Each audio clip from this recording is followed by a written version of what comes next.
If you've been thinking lately about getting a second job because your books behind the chair are looking really slow and money feels super tight, then this episode is definitely for you. Today, we're talking about what that feeling really means and how to fix what's really happening behind the chair. Do you want a full chair with a steady flow of clients and more confidence behind the chair, but you struggle with slow books, inconsistent income, and feeling stuck or discouraged? If so, my friend, you're in the right place. Hey, I'm Sherry Brody, hairstylist, educator, and mentor behind the chair. After rebuilding my business multiple times, I've learned how to own my chair like a business, creating clarity, confidence, and consistency without the feeling of burnout. So grab your shears, step behind the chair with me, and let's build that business you've been dreaming of.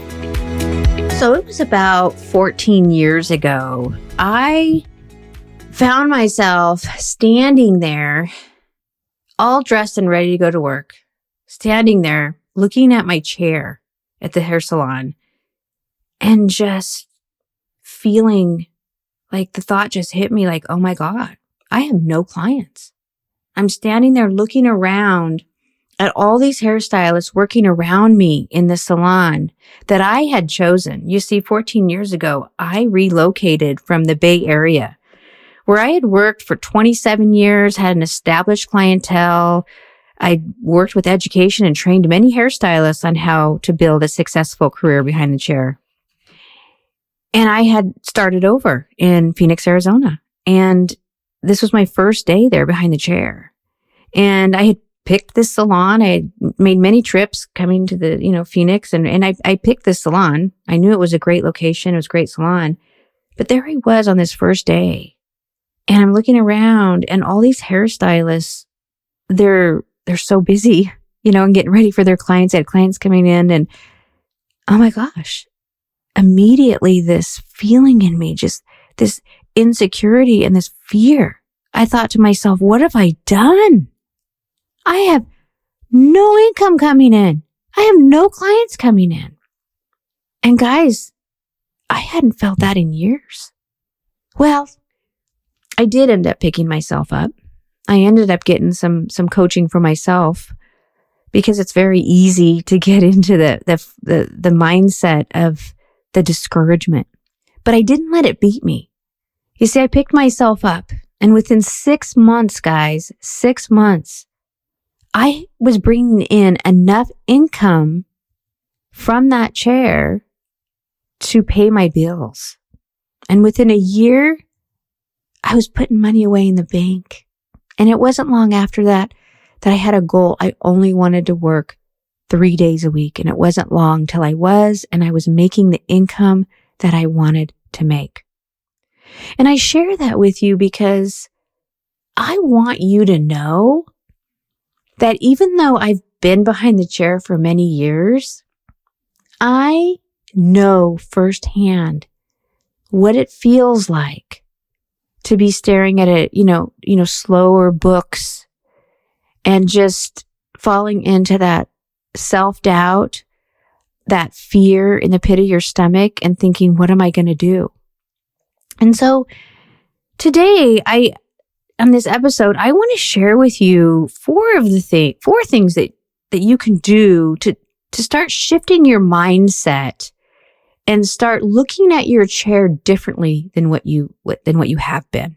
First thing I want to really clarify now before we even get started into the meat of what this episode is about, I want to talk to you that if you are somebody that is new to the industry, if you're just graduating or getting ready to graduate, you're within your first year, I want to tell you firsthand right off the bat that if you do not have another person at home that's helping you pay your bills and supporting you, or you have a cushion in the bank to help you pay your bills, then absolutely you will need a second job.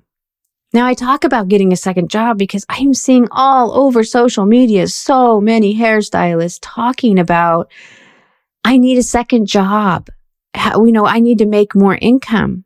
And I just want to reach through social media and grab them and share with them everything that I have in this brain of mine from working behind the chair for so many years that getting a second job, if you've been doing hair for a few years, that's not the answer, guys. And that's what this episode is about. But first, I want to address you that you're new to this industry. That when you get out of school, like that first year to two, it takes that to really, really, really wear the shoes of a hairstylist and have the confidence and have the ability to start bringing income in that will support you. Now, there are avenues that you can take as a new hairstylist, and that is, I worked as an assistant. I did a couple of times, and it was, oh my gosh, the most beneficial thing I did. But when I was first starting out, I was very young. I married very young, and we were moving every 6 months. He was in the service. And I ended up working at like a Supercuts and a no appointment place. And it was really great for me because I needed to bring an income in. We were young and dumb and poor and broke, and I needed to make an income. And so doing the hourly, I got an hourly pay. I had my insurance paid. Yes, I had to work a system and cut in a way that they taught me. But for me, when I got out of school, I was really young. I needed that guidance and I needed that time to really understand how to communicate with clients and to really get confident in my abilities of communicating and cutting hair and just working behind the chair all day. And so that is an avenue for you as well. And if that's not something that you want, and then by all means have a second job. You can get a receptionist or an assistant job that will pay you as well. But having another job to help you income-wise while you're building, yes, you're going to have to do that. It takes hard work, guys, when you're first starting out in the industry. And even when you're building, you can't just sit and wait for it to come in. And you can't just hope for your books to fill. And you can't just post on social media and expect for your books to grow. Which brings me to my first thing that I want to share with you. And before I share it really quick, if you are a new hairstylist, I don't want you to just tune me out right now, because this episode really is going to help those that are in the trenches and they're within a few years of doing hair and they just really need to get on the right track and get clients and income in their chair. This episode is for you. But if you are new, an upcoming hairstylist, don't just tune me out. Listen, because there's a lot of wisdom in this episode that I know that you can take notes on, and it will help you get going quicker and have more clarity on building your chair. So the first thing I want to share with you is that chair that you work behind, it is not just a chair that you're working behind. It is your business, and it does not matter what type of salon you're working in, whether it is a no appointment or you're working commission or you're being paid hourly. It doesn't matter if you're renting or you own a salon suite. That chair is your business, and you need to learn to own it like a business. You got to get the mindset of a CEO, the person that is the ownership of that chair, and start taking ownership. And in today's episode, I'm going to share with you how to do that. And the first one is you need to know your numbers. And what I mean by that is you all know, like if you are paying a salon rent, you know how much your rent is. But if you're renting and you're, owning a salon suite, there's so much more that you need to have to be able to run that business. You have back bar products for the shampoo bowl, for your color, for, all your tools. Are you going to give your clients coffee, water, goodies? There's so much that goes into it. And do you have to pay for water? Anyway, make a list of your work expenses of what you need to have, or what you have to make that work. And then make a list of your home expenses. So if you're a commission stylist, of course, you're not going to have to pay for the back bar, but you do have expenses that you have to pay still on your own. And I encourage you to sit down. To start taking ownership of your chair is by sitting down and writing out these numbers and putting a total there so that you have a target every month right now that you need to make no matter what. Okay? And the next thing you want to also look at is look at your books And we'll just do it right now for the month. Look in your books for a month and how many clients do you have on there right now, and look at their services and write down, if those clients just came in, how much are you going to make? Okay. The other numbers you want to check is look and see how many new clients you have done in the last month, 2 months, 3 months. And then the last number you want to make sure that you know is how many of those clients have returned. Okay? So if you're listening to this right now and you're able to, take the time and write this down, what I'm telling you. And so when you're done with this podcast, you can go through and look at that. And these 3 things, we're going to go through each one, but I'm going to share with you the importance of them. You see, to really be able to run a business sufficiently, you got to know what your goal is, like how much you need to make to even like keep the doors open or to keep you working there behind the chair. And what fuels that is clients. You need to know how many clients are coming in. That's going to trigger you right away to like, okay, how can I shift my marketing and what can I do differently to get them in my chair? And then third, you can get clients in your chair all day long. But guys, if they're not returning, you're just going to be on this hamster wheel of always trying to rebuild your business constantly. You got to figure it out. If clients aren't returning, then you got to figure out where the gap is so that you can fill that gap so that you have a successful business going forward. So let's talk about the numbers, like, as far as how much money you need to make each month. Once you know how much money that you need to pay your bills, I want you to add another 10 to 20% onto that. 20% is ideal. That way you have money for putting away in your savings and for future needs. Okay. And put that number down. Then you want to take that number and figure out how much you need to make each week to make that number. So then you're going to divide 4 within that number that you need to make. And it's going to tell you how much you need to make each week. Then you want to take that weekly number and divide it by the amount of days that you're working behind the chair. And that's going to tell you how much you need to make each day to make that goal number for the week. And then once you have that day number, then you take that day number and you divide it by the number of hours you're working each day. And that's going to tell you how much you need to make each hour to stay on track to make that money for that day.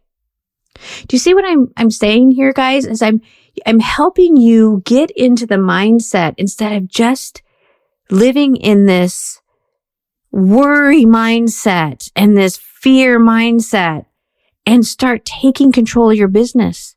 If you don't know your numbers, then how are you ever going to be successful? Once you know what your goal is, you're going to be more motivated to make those numbers. It gives you incentive, like each day, okay, this is what I need to make. When I was first starting out and I did this, guys, there were days, of course I didn't have clients.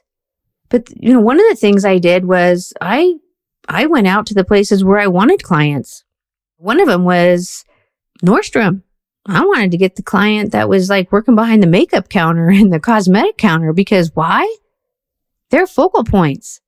They always look fashionable and they stand out and they meet people every day. So I went to them and I started a conversation with them and told them that I really would love to see them in my chair. I told them I was building my business and I offered them a complimentary haircut. You might be saying to yourself, what? Free? How's that making me money? All I'm giving him is time. Because guys, when I'm not busy, I don't know about you, but it even makes me that much more depressed. So to get somebody to come in, get a free haircut, gosh, I was able to create something beautiful on him. And I gave him a great experience on top of it. And you know what else I did? I took before and after pictures of him and posted on social media. So then I started having pictures to be able to post in the area that I was in. And then on top of that, I asked him for a referral. And I told him, they sent me 3 referrals within a certain amount of time. Come back in, I'm going to give you another haircut. I would even go as far as some of them, they like the way I styled their hair. You come in weekly and I'm going to style your hair. But in return, I want you to refer people to me when they ask you about your hair. This was just something that I did that got them into the chair. And you might be asking yourself, gosh, I don't even know I don't cut hair that well. I struggle with hair cutting. If that is you, there again, visit my website, Hair by Sherry, SHERRI.com, onpointhairbysherry.com. And I have a whole course that I've created that is not only, it's like 8 modules on cutting. And I simplify it so that you're able to create any haircut. They're techniques and disciplines that help you be able to create any haircut a client asks you for and helps you be creative. But also there's a module in there that helps you with communication so that you're more confident in knowing what to put on them. But anyhow, that is just something that if that is something that's going through your head. The next thing is when you know what clients are coming in already, then you can look ahead and start planning and saying, all right, Marianne's coming in and she usually just gets color. But you know what? Maybe I can talk to her about maybe a few highlights. I've been wanting to do that, maybe, and you start talking to her about the highlights. You could even offer her and say, hey, today I have a little extra time. I know you would love this. It's going to add a little dimension, whatever. And just say, you know what, I'd like to, give you, add this on today, but it's normally this price, but I'll do it for an extra. I'll do it today for $20. I mean, that's not much, guys, but it's more money coming in. Maybe it's a glossing treatment. One of the things I would do is I got I forget the name of the brand, but it was one that removed mineral deposits and chlorine from people's hairs in the summer. So I would add that on for an extra $10. I'd be talking to somebody during the consultation and feel their hair and just be telling them like, hey, this is why your hair is doing this and not doing this. I can help you by doing this. It's just an extra $10. Those little bits make the biggest difference. And you know what else it does? Like your clients, they want to know this stuff, guys. And it also makes you look more professional and they're going to look to you more with confidence when you are suggesting things for them. It's huge. It's huge not only to raise your numbers behind the chair, but it's also huge in the way they look at you as well. And then also, guys, how can you add more money with those clients? Not only add-on services, retail. I hear so many and I read so many posts and hear from stylists in my classes that I teach and stuff that I don't sell retail. My clients just go to Amazon and get it. It's always cheaper. They're not going to want to. Guys, I'm going to tell you right now, I do a huge business of retail behind the chair. It pays for my rent. I want to ask you a question. Like you think about getting a second job.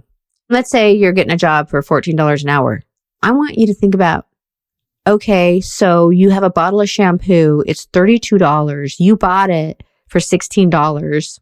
You're selling it for $32. Yes, you're paying the taxes on it, or you will pay resale taxes on it later, depending on how you do it. You're paying the shipping on it, but you're making money on that product. Way more. You're going to make at least $14 on that product, but you're willing to go to a second job instead of trying to sell retail.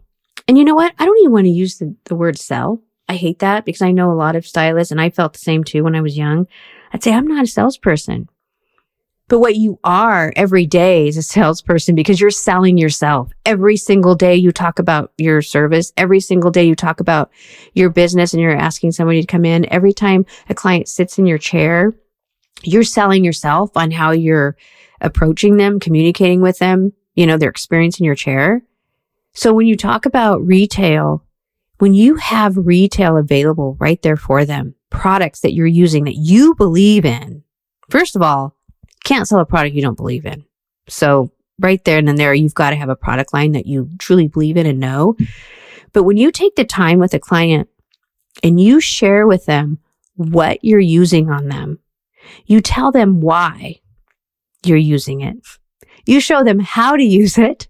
You hand them the product, you let them feel the product, and then you educate them on how to style it in their hair and they see the benefits of it. And at the end of their service, you set 3 products in front of them and you say, this is what I used on you today. Which one would you like to bring home? It's that simple, guys. And I'm not telling you that every single time a client's going to purchase, but I'm telling you that if you have a goal of what you need to make and you take the time to educate your clients, you're going to make the money. Your clients are going to respect you for it. And guys, I'm telling you right now that clients, they want to support you. When they believe in you and you're making them feel good about their hair and you're giving them a product that every day when they go home, they not only are educated on how to style it, but they have the product in their hand that they can duplicate it every day. They're going to return to you. So not only are you bringing more income in, guys, but you're bringing me to the next thing that I want to talk about. And that is when you're looking at your books and you're looking at the number of clients that have returned. If it's a low number, I'm going to tell you right now, I'm going to tell you to do something that's probably going to scare the shit out of you. And that is call them, not text them. I mean, you can email them and shoot them a text, but a phone call, it's amazing what a conversation will do with somebody. And I'll tell you right now that I've been there and I have been afraid too. I know it's scary. What if they say they're not going to come back or they're going to tell me something bad? Well, first of all, I'm going to tell you that your client, they don't want a confrontation either. So a lot of times on the phone, they're not going to come out and tell you, well, you did a crappy job or I'm not coming back. You're just going to say something like, hey, Marianne, I just wanted to call, let you know that I noticed that you haven't been back in and I'd love to see you in my chair. I remembered you and I enjoyed our conversation. I enjoyed doing your hair and I just wanted to call and see if that was an option for you. And you could say, and see what she says. If she says, maybe, I don't know, she forgot, or she might rebook, or she might say, she might say something like, well, you know what, I'll give you a call sometime. And you can kind of tell, just say, is there anything that I could do to make my service better that you would want to refer me or come back again? And a lot of times they'll tell you just maybe one thing. And you could also, if you don't want to do that, you can say, would it be okay with you if I shot you an email with just a questionnaire that you could fill out, because I'm really trying to build my business and I'd really love your feedback to make it better. Guys, it's that easy. And I'll tell you, a lot of times clients, when you make the time to reach out to them and call them and ask them that, it makes a huge difference. And sometimes you can get some people to rebook with you.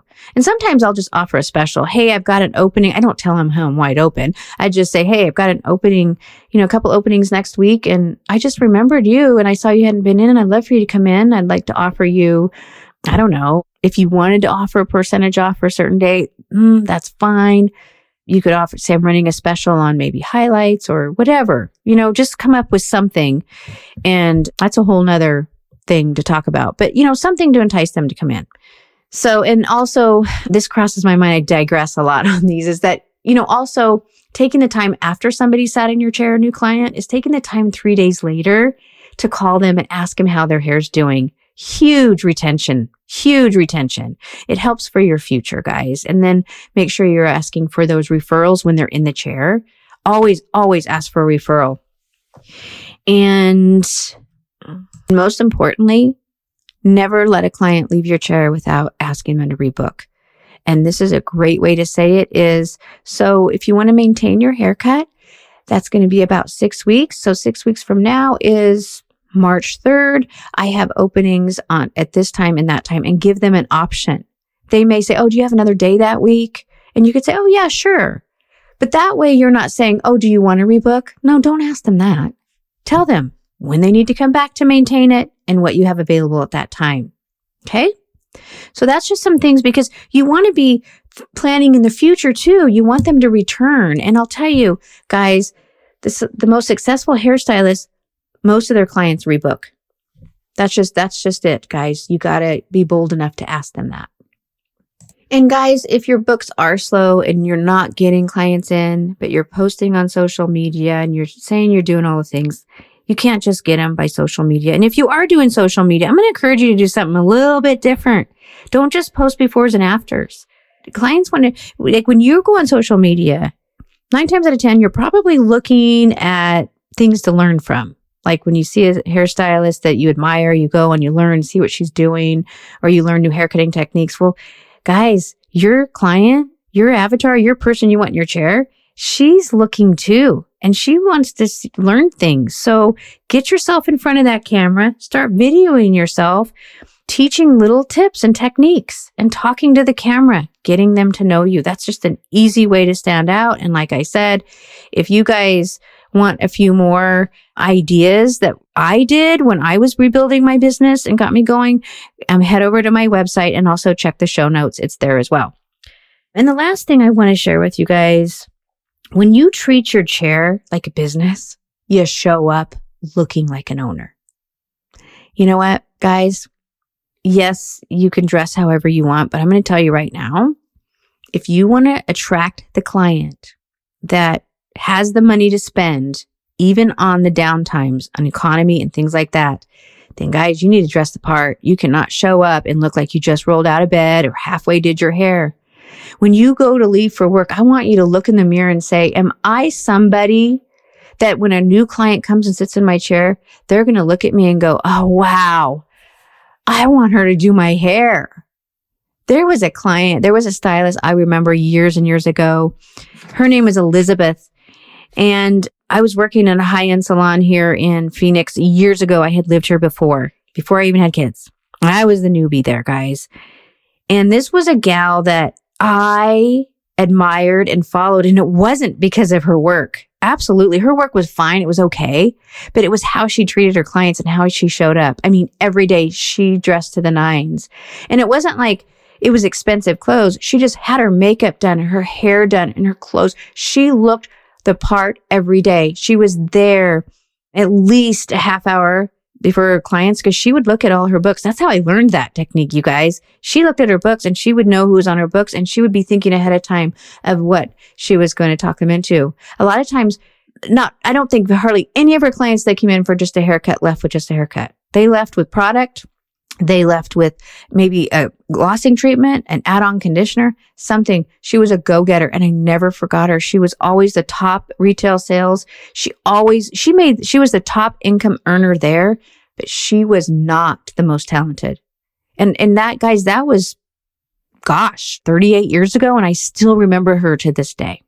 So when I share with you these things that I'm sharing with you on this podcast and on these episodes, guys, it doesn't come from books I've read or somebody else I heard. It comes from my personal experience.